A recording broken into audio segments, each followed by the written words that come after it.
Les bourses des pays avancés ont toutes sévèrement dévissé entre la fin septembre et la fin octobre. Si l'on compare les points hauts de ces 2 mois et les points bas, les pertes ont atteint de l'ordre de 10% un peu partout. Et comme on est en octobre, et que ce mois est de mémoire celui des séismes les plus marquants de l'histoire boursière, ceux de 1929, 1987 ou 2000, on lui a un peu vite accolé le qualificatif de noir. Disons alors gris pastel, lorsque l'on compare le récent décrochage de l'indice boursier américain à l'amplitude des secousses historiques sur les mois de septembre et d'octobre, mesurés ici comme l'écart entre les points hauts et les points bas observés sur ces 2 mois. Ce décrochage est général, je viens de le dire, et d'ampleur similaire, quelle qu'ait été la trajectoire des différentes bourses lors des dernières années. Et nulle part, il n'annule, loin de là, l'acquis du rallye de hausse et de récupération plus ou moins vive qui a succédé à la chute de 2008. Le décryptage de ce coup de mou est moins aisé qu'il n'y paraît. Son épicentre est américain, comme souvent. Les éléments anxiogènes qui le sous-tendent ne manquent pas, certes, mais ils n'ont rien de nouveau et ne sont pas plus virulents aujourd'hui qu'hier. L'incertitude du Brexit, la peur de la guerre commerciale, la perspective d'un resserrement monétaire, la nervosité des midterms ou encore les incertitudes sur le prix du pétrole. Difficile donc d'inférer que l'on tienne là les causes de la mini-crise. À cela près que les perspectives d'une croissance durablement soutenue aux États-Unis, ayant pour issue tôt ou tard une surchauffe et une remontée plus forte que prévue des taux, montent en probabilité au vu des données les plus récentes. Il y a bien eu des turbulences du côté des GAFAM, au sommet des capitalisations. Mais là encore, rien qui fasse tendance et soit fortement corrélé.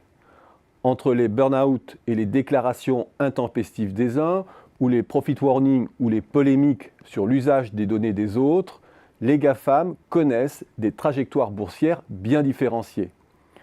Mais ils se maintiennent pour l'heure en apesanteur. Il est prématuré donc d'interpréter la volatilité actuelle comme la manifestation d'un retournement d'anticipation concernant leur position hégémonique ou leur capacité future à extraire de la valeur. Idem si l'on scrute les secteurs qui seraient à l'épicentre de cette défiance. Les valeurs industrielles comme les valeurs financières ont décroché de la même façon. Les grands gestionnaires d'actifs dévissent. Depuis février de cette année, ils ont perdu plus de 30% de leur valeur, avec la menace que fait peser la remontée des taux et la montée des risques dans certaines régions du monde. Mais le retrait des investisseurs des fonds les plus spéculatifs ne fait pas pour leur système sur l'ensemble de la sphère financière.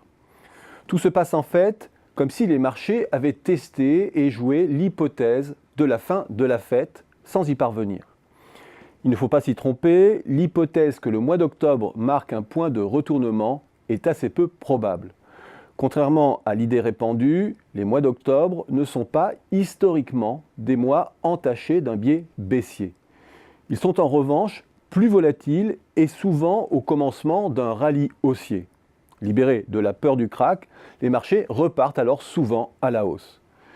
Et c'est déjà ce qu'ils ont commencé à faire, alors même que la montée graduelle des incertitudes tempère depuis 2 ans les ardeurs des investisseurs.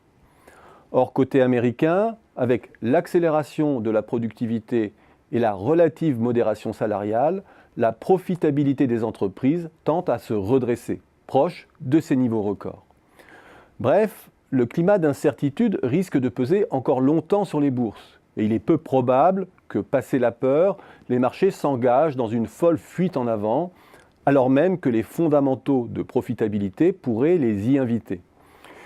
Mais c'est plutôt une chance, notamment pour les États-Unis, qui évitent de la sorte l'exubérance qui leur a été fatale lors des précédentes reprises.